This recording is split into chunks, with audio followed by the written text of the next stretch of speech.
But now I think we've really started since the early 2000s to develop the program as it is now. Yeah. And it goes from strength to strength, and it's great to see everybody get Obviously, I don't want to interrupt you, but a lot of the strength you can see is coming from this class. Of course, the young ninjas out here as they hook into gear, get ready to go. We'll have a bit of a conversation about that. Oh, 112, I think, might have been a little bit optimistic. Is that the same lad from yesterday? Ruben, was it? Yeah, Ruben Bray. Well, to be fair to Ruben, he nailed it early yesterday. It wasn't quite such a good jump today, but Ruben made the jump yesterday and very impressively finished on the podium at the end of the race. So yeah, I mean, he was fighting there for third overall, wasn't he, on the circuit, but they had over a 10-second advantage over fifth place, so he's still got the same position as to what he would have been if he didn't get a jump start penalty. So he'll have his fingers crossed already, hoping that is the same this time around as the MZs get underway. And pretty much it's Alexander Mann who just about has the nose over Pete Woodall as they race now towards Riches, as they all file into almost single file as they go in towards Riches. There it is, Alex Mann from Pete Woodall as they go through the first corner, but back at the front with the ninjas.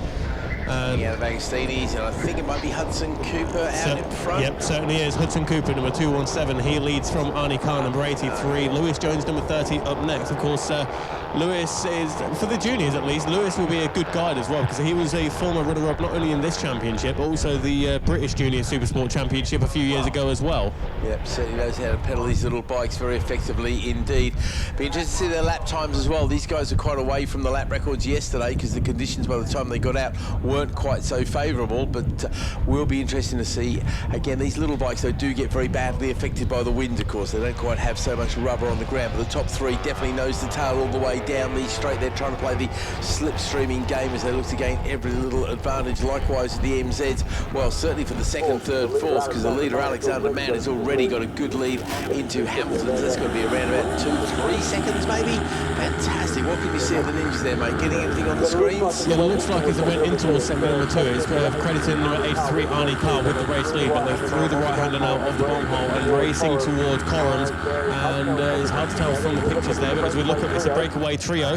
And exactly HD we're playing with, that's for sure. No, it certainly isn't. That is Hudson Cooper, who's back. He's in second position there. We can tell from the riding style there from number 217. He pretty much hides underneath the bike as they go through the left-hander of Murray's. But I suspect that's number 83 Arnie Carr who is leading the way as the Hudson Cooper pulls out of the slipstream. No, it's Lewis Jones who is out in front, but yeah, Lewis Jones, who's not quite as short as what he was when we first met him. It's not working in his favour, it seems, as he loses out as they go towards Britches. So Hudson Cooper leads across the line by less than a tenth of a second over the first of the seniors. That's number 30, Lewis Jones. And it's Arnie Carr, Travis Rucker, Archie Ormrod make there, as does Alfie Garrett. And Sid Marshall makes up 10 positions as well. Of course, got to take into account Ruben Bray. He's across the line in 14th in class, 17th overall on corrected time. But the 112 of Ruben Bray, he is up into the top 5 on the circuit. Yeah, absolutely. That will get adjusted as we go. Young Henry Rafferty making a good start as well. Again, another newcomer to racing who's a big enthusiasm apparently from the Rafferty family, and why not? It's absolutely brilliant fun doing this racing stuff. So Alex Mann leads the way in the MZs. Making up 3 positions is the 102 of Caleb Wright. And Caleb yesterday, he took a 4th place and a 5th place, so he'd love to get onto the podium. 4.5 seconds the advantage to Alexander Mann. He really has got this one nailed this weekend. Yeah, how?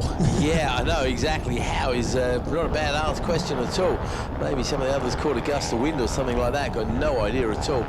But they are absolutely flying away at the front there. Those top 3 really going to be arguing over the entire lap. What do you say there, Jeremy? Two of them into everything. It's now amazing our attack. Who's that? Sorry, Arnie Carr took 2 of them into Oggies. That's not easy, is it? No, getting 1 into Oggies is difficult. I wish I'd seen that move, to be fair. I was saying yesterday at the presentation there, Jeremy, that young Arnie Carr, we get these youngsters who come along and impress us, but young Arnie's only been with us for a couple of rounds because he missed the first few rounds of the year. But every single race so far, and I stress so far, but he's had 10 races, he's been 1st or 2nd in every single race, and he's racing against some kids who've been around a little bit longer. Talking about blast from the past, we get joined by Mr. R. Prudence Esquire, another former member of the BMC family, and of course Richard was our start line chief for a long time. So he quickly joins us. Don't leave that door open very long, children, because otherwise they get ridiculously noisy in here. So Ninja's coming back across the line, and that is, I was going to say Hudson Cooper, Lewis Jones and Arnie Carr, but they took it so tight against the pit wall there, and now forces the guy behind him to go to the outside the long way around. Lewis Jones looks for the inside pass at Riches, and he makes it work. So Lewis Jones first on the road, first in the seniors, ahead of Hudson Cooper and Arnie Carr as well, but the kid is number 7, and that is your man in 4th place. That's Travis Rooker. He's done a 2-minute 18.593, but everybody else in front of him, the high 2:18s and low 2-minute 19. So Travis Rooker is 1.7 down the road with 4 laps to go. A little bit of chatter on the radio there. Something at Corums. I think it could be Bray we've lost, actually, mate, because Ruben Bray hasn't come across the line, unfortunately, so can't quite see anything up there. Can you see anything, Bradley? No, I'm looking around the circuit and on the screens as well. On the inside, I can see on the inside, actually, up there at Corums, just up against the armcar, so I suspect that's a mechanical there, I suspect. Yeah, it would be in that part of the circuit, I think, so that's Ruben Bray, so suddenly 10-second penalty becomes a bit... Race leaders are through the left-hand Alejandro Hamilton, and that's Arnie Carr who leads the way. Lewis Jones has got a run on Hudson Cooper as they go in towards Oggies. Yep, up the inside, and it makes it work. So Lewis Jones, number 30, back up in the 2nd position now, but Arnie Carr, the young man from Beverly, he leads the way and has around about 7 or 8 bike lengths as they go through Williams onto the back straight, but that will give Lewis Jones all the slipstream he needs as they head towards Brundles already. Arnie Carr seems very strong in that section of the track, to be fair, because he came across the line in 3rd place after leading through that section last time, so clearly he has an advantage in the twisty bits there. Some of the others might have a little bit more in some of the other sections, but nonetheless you make it work where you can at the end of the day. Onto the back straight they go, and they're already working their way through some back markers, getting a little bit of a bonus slipstream. Hopefully they'll get get past the back marker before the bridge there, so it doesn't have an effect on them in any way, shape or form. Good battle as well for that 5th place position. I was watching the timing screen, and Ormrod, Garrett, Wingate, their lights went up pretty much at the same time.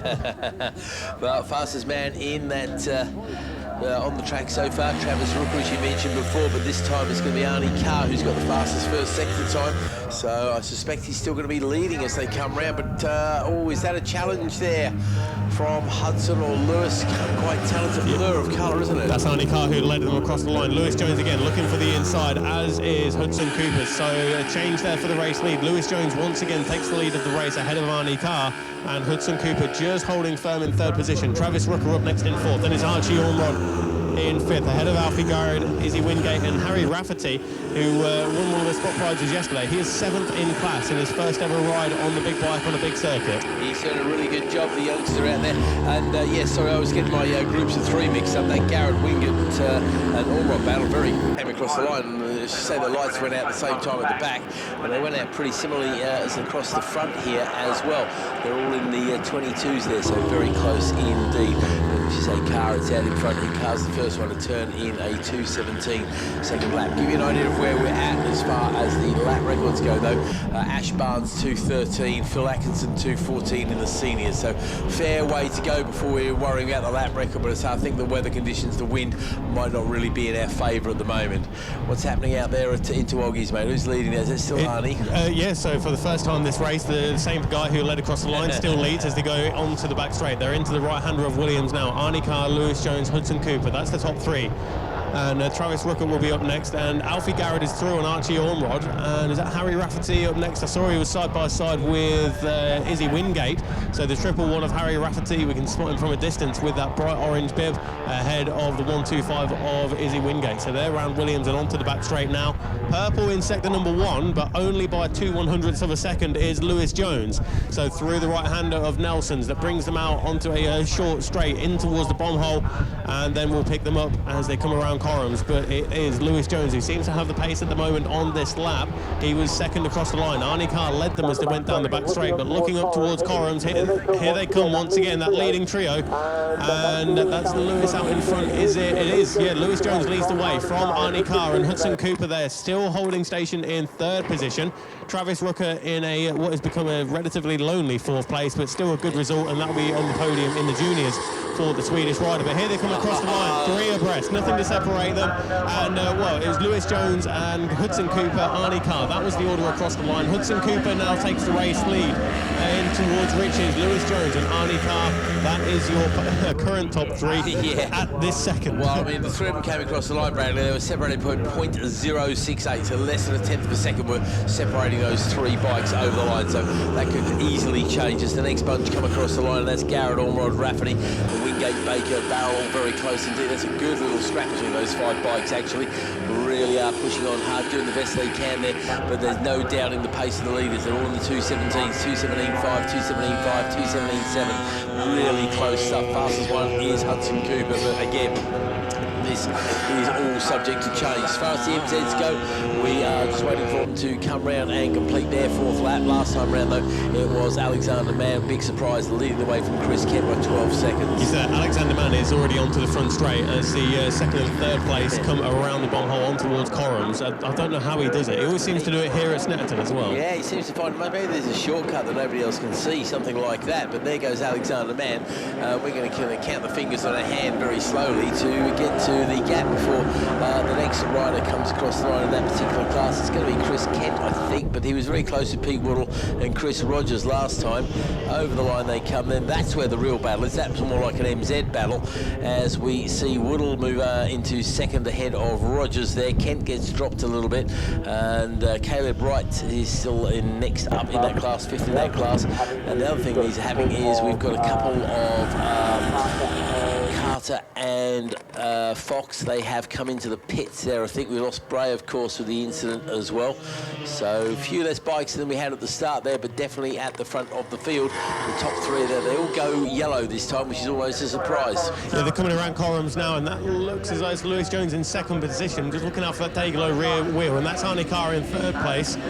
And Hudson Cooper, he leads the way now. So Hudson Cooper, out of the 3 riders, is perhaps he will have the advantage to come onto the front straight, but tucked in tight in the slipstream is Lewis Jones and Arnie Carr. So across the line they go. The last lap flag is now out, so we do only have 3 miles left in this race as Arnie Carr pulls out of the slipstream, looks for an inside move on Lewis Jones, but to no avail, doesn't pull it off this time around. Okay, so Carr drops to 3rd place there. The 3 of them once again separated by quite a gap this time, actually. They came across the line separated by 0.4 of a second, so in relative terms that's a huge gap compared with where they were less than a tenth of a second before. Here comes that battle for 5th place, and that's Archie Ormerod, Alfie Garrett, Harry Rafferty up next. I think it's Harley Baker and Izzy Wingate in that order. Yes, it is. So they were separated by only around 7/10 of a second as well, Keith. Yeah, not a lot covering those kids either, and again they're all battling for personal pride as well as those positions and points that go with them. And what have we got coming into Agostini's there? Yeah, Hudson Cooper has probably the biggest lead we've seen all race long, to be honest, and that will work in his favour as they go through the infield section. But that is Hudson Cooper and Arnie Carr. Lewis Jones in 3rd position now, and Lewis Jones has lost a little bit of time on the exit of Agostini's as well, so I'm not sure what happened there because Jones was 2nd as they came across the line, but this is still the lead in the seniors as well, and I think he's too far back now to retaliate on this final lap, so it could well be a dogfight between the 2 youngsters at the front. Hudson Cooper has the advantage over Arnie Carr, but they're going through Williams now, and Arnie will be tucked in tight in the slipstream. Well, Lewis Jones is not an idiot. He's raced these bikes. He'll know that he's got a comfortable lead in the seniors, of course, and what he's doing this weekend is he's closing that gap to Darren Booster at a great rate of knots. Obviously, it looked like it was pretty much all over Rover after Cadwell, where unfortunately Lewis destroyed his own bike. But he's got another hold on another bike, and Darren and his son Kian are not here this weekend, so he's making hay while the sun shines, basically. So the leading 2 in the Ninjas are going through the left and the right of Brundles and Nelsons, but there is an MZ that may come into play. Yeah, absolutely. I was watching that MZ. I was wondering if they had the pace to catch him before the end of the lap, and it could well be in the twisty bits. Yeah, here comes the MZ into Corrams now, so I wouldn't be surprised if they land on him at Murray's. We'll wait and see. Hopefully won't have anything. I know. Hopefully he'll get through. Actually, it'll be a straight line pass. That'll be brilliant. So it has no effect to play, no part to play in this race as far as the overall result. I think they're going to catch him before the line. There's a little lead, a little bit quicker than the MZs. Here they go up the front straight. Yep, they're slipstreaming each other against the wall. Here we go then, over the line, and it is yet another win for Hudson Cooper. Arnie Carr finishes just .154, gets the fastest lap of the race with a 16.895. Not quite enough. Jones Hudson's there, third place. He rolls out of it a bit because he does a 2:19 on that last lap, but he knows he's got 25 points in his kitty. That the second place of the seniors is way down in 11th place. That'll be Michael Stone there. Travis Rooker does indeed finish in 4th, and then we're waiting for that battle between Ormrod, Garrett, Ronnie Baker and Wingate. Coming across the line, it is Alfie Garrett, number 27, who gets the better of Archie Ormrod. Then a bit of a gap back to, I think that was Harley Baker up next, and then it was Harry Rafferty in 7th position. A great opening weekend for his big bike racing. Then it's Izzy Wingate and Harry Barrell rounding out the top 10. 127, Michael Stone, he's in 11th place overall, but that's 20 points in the seniors ahead of Sid Marshall from the back of the grid, Keith. He made it up to 12th position and 10th of the juniors ahead of Ben King.